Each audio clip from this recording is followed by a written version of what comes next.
Bonjour à toutes et à tous les amis, c'est Gilles Mancillon. Je reviens continuer de discuter de certains aspects de la voie spirituelle et vraiment une régénération cellulaire qui est en train de se passer, toute une énergie qui peut faire, vraiment qui peut activer toutes sortes de choses à l'intérieur de nous. Hein. Faut essayer de prendre conscience de ce que la vie nous essaie, le corps, la vie veut nous communiquer. Et c'est très important actuellement d'activer son sens de la télépathie. Je vais en discuter. Je vais tirer quelques cartes quand même pour voir un peu aujourd'hui. J'ai un chat qui court un peu partout. Ici. Alors, l'observateur de la journée, c'est les fondations solides. Hein. Continuer à cultiver ces fondations, cet ancrage à l'intérieur de nous. C'est ce qu'il faut. La plus haute sagesse, c'est la croisée des chemins. C'est-à-dire que bon, il y a des choix à faire, il y a des décisions à prendre, il faut prendre le chemin qui nous semble le plus juste hein, à chaque moment. C'est-à-dire que et puis il y a des situations qu'on n'a pas le choix. Des fois, il y a des choses qui croisent notre route. Il faut les accepter. Il faut trouver le meilleur dans toutes les situations. Ce qu'il faut comprendre, c'est tout ce qui brille. Hein, ce gros paquet d'or qui arrive, qui est là. C'est aussi le monde de la surface, de tout nouveau, tout beau. Il faut vraiment rester connecté sur l'intérieur pour pouvoir profiter du monde extérieur de manière détachée, libre et sereine, pour pouvoir ne pas être possédé par toutes ces choses du monde extérieur. Ce qu'il faut faire, c'est rester flexible, continuer à cultiver ce sens de la flexibilité. Hein. Le moment présent nous enseigne qu'il faut toujours pouvoir s'adapter, concorder aux situations qui sont devant nous. Et l'aboutissant, c'est pas pour vous. C'est-à-dire toutes ces choses, il y a plein de choses qui ne sont pas pour nous. On doit les abandonner, on doit lâcher prise des choses qui ne sont pas pour nous pour faire de la place pour ce qui est pour nous. Alors c'est important de pratiquer la télépathie. Moi, ça fait des années que je pratique cette télépathie. Mais enfin, avec les autres humains, on ne peut pratiquer la télépathie qu'avec d'autres personnes qui reconnaissent cette connexion télépathique. Mais c'est pas à ce niveau-là que c'est. Bien sûr, on doit pouvoir commencer à la pratiquer. Mais ce qui est important, c'est de pouvoir recevoir ces messages télépathiques ou à travers notre intuition, avec notre moi supérieur, avec nos guides, avec la présence du Créateur. Donc, demandez à votre présence je suis, à votre créateur, de vous aligner avec un maître ascensionné ou un guide qui est parfait pour vous assister dans ce procédé. Parce que on va avoir besoin de recevoir des informations, il y a une situation de timing. On arrive vraiment dans une situation où il va falloir pouvoir avoir l'information exactement au moment où on en a besoin. On ne peut pas attendre que ça vienne d'un message, d'une vidéo ou d'un livre soit publié pour avoir l'information. On va avoir besoin dans le présent. Donc il faut vraiment essayer vraiment pouvoir être réceptif aux signes qui nous arrivent. Ça ne veut pas dire on va continuer à faire des vidéos, on va continuer à écrire des livres. Mais enfin, pour tout le monde de toute manière, mais enfin c'est vraiment, on doit vraiment pouvoir recevoir cette information, commencer à pratiquer cette télépathie avec les galactiques sont déjà tous télépathiques, les anges, les archanges, les maîtres ascensionnés, ils sont tous à l'écoute de nos pensées. Ce qu'il faut, c'est avoir une voix qui a deux voix, hein, pouvoir poser des questions et recevoir la réponse relativement rapidement. Et pour ça, il faut apprendre à se tenir immobile, faire le silence dans notre esprit et poser des questions précises. Au plus nos questions sont précises, au plus les réponses sont précises aussi. Donc c'est important de demander à notre présence de toujours nous aligner, et c'est ce qu'elle fait de toute manière, avec le bon esprit, la bonne présence, le meilleur guide à tout moment hein, pour nous assister dans ce procédé, et bien sûr rester ouvert à l'assistance du monde spirituel, vraiment ouvrir, activer notre septième chakra, notre couronne, rester bien centré dans le siège de notre conscience et connecté à notre étoile de l'âme. L'étoile de l'âme, c'est le huitième chakra, on partage avec notre moi supérieur, c'est une sorte d'étoile argentée. Vous pouvez appeler l'archange Uriel pour vous assister, c'est un des archanges qui travaille dans cette lumière argentée, c'est la lumière du futur, la lumière de la mer. Donc quand on pose, vraiment, essayez quand vous posez des questions, restez bien connecté sur la joie et la lumière, hein, parce qu'on peut poser des questions qui sont sur les choses sombres de la matrice, mais ce n'est pas toujours ce qui est prioritaire dans ce qu'on a besoin dans le moment présent, c'est que toute cette décomposition. Hein, donc on doit vraiment comprendre ce qui est le plus essentiel pour nous et comprendre savoir qu'éventuellement là il y a toute cette ascension qui va arriver, mais l'ascension elle arrive avant que le premier contact puisse arriver. Il y a déjà deux vagues d'ascension qui doivent se passer. Il doit y avoir assez d'être éclairé sur Terre pour permettre cette ascension, pour pouvoir assister le collectif de la troisième vague, pour les aider avec ça. Avant que l'ascension de masse puisse se passer, on doit d'abord accepter notre propre connexion, intégrer cette maîtrise à l'intérieur de nous et savoir que tout le monde est parfait en réalité. Tout est parfait, tout le monde on est tous en place. On doit juste s'acclimater à ces nouvelles énergies pour connecter aux villes de lumière. Les villes de lumière, c'est une sorte de monde éthérique qui existe dans l'atmosphère terrestre. C'est pour ça que souvent on montrait les anges dans les nuages. Enfin bon, ils ne sont pas dans les nuages. En réalité, ils existent. La hiérarchie spirituelle sont connectés au vaisseau. Enfin bon, moi personnellement actuellement, c'est une ville de lumière au-dessus de la ville de Paris auquel je communique. Et bientôt, on pourra accéder beaucoup plus à ces villes de lumière pour connecter dans ces dimensions supérieures, pour accéder à cette connaissance, à tous ces êtres célestes qui vivent. Et quand l'ascension sera complète, les villes de lumière descendront sur la matière et fusionneront avec la matière. Mais ça, c'est pas encore pour demain, hein, de toute manière. En attendant, on doit connecter sur notre pilier de lumière, aller dans notre pyramide de lumière, pyramide de cristal, dans la 5e dimension, hein, savoir qu'on est toujours là, on peut vraiment communiquer. Aussi comprendre on sera toujours tant qu'on en est dans un procédé d'évolution, on sera toujours en train d'apprendre des plans supérieurs et on nous demandera toujours de partager avec les plans qui sont en dessous, de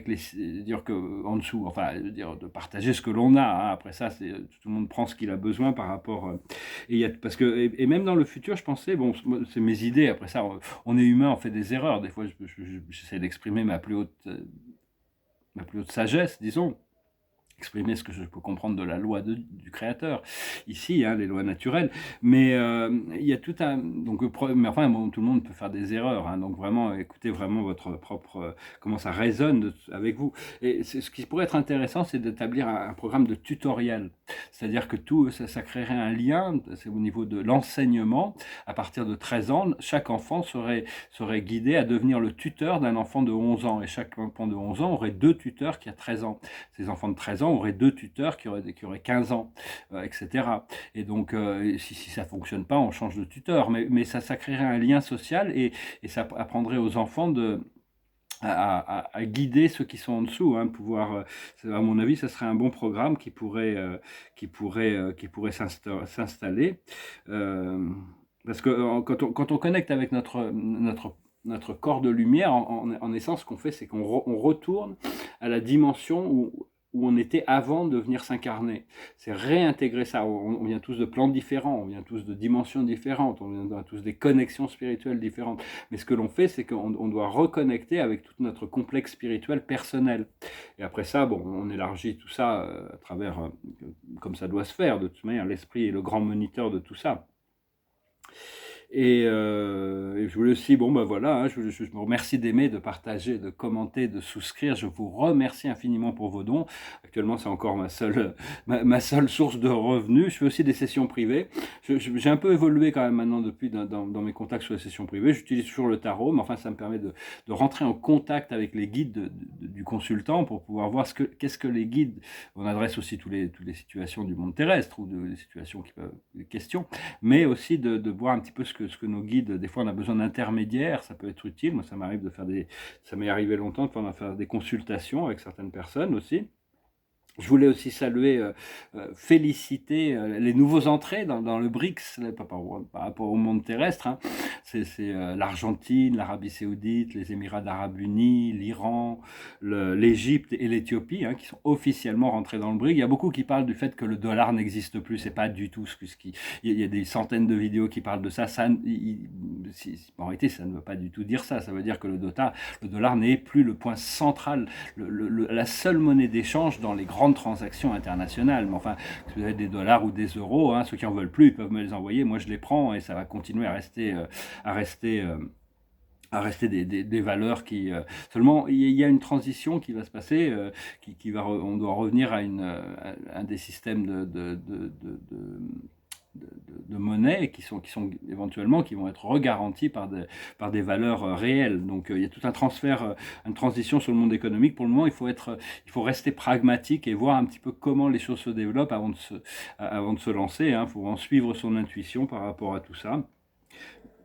L'esprit me disait aussi que l'Irlande est un allié. Hein. L'Irlande, je ne connais pas l'Irlande, je salue nos amis irlandais, c'est vraiment un allié de la lumière. C'est un pays qui est un pays européen qui est vraiment un allié de la lumière. Et